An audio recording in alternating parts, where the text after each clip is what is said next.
Now note what Jesus says here. He gives Mary into the care of John, not John into the care of Mary. He acknowledges Mary as the woman who raised him, not as the mother of God or anything else that churches want to teach us.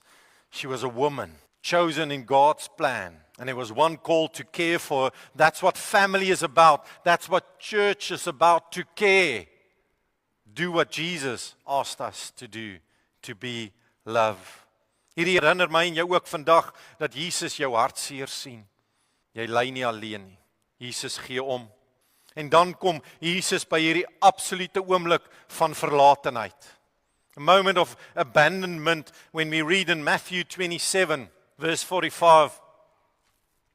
It says, from noon until 3 in the afternoon, darkness came over all the land.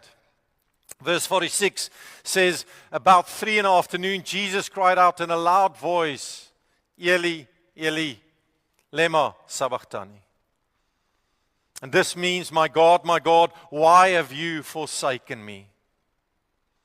'n gedeelte wat ons baie lees en ons het dit al gesien, and these words surprise us, they disarm us and cause us to wonder, why would Jesus call out this specific sentence?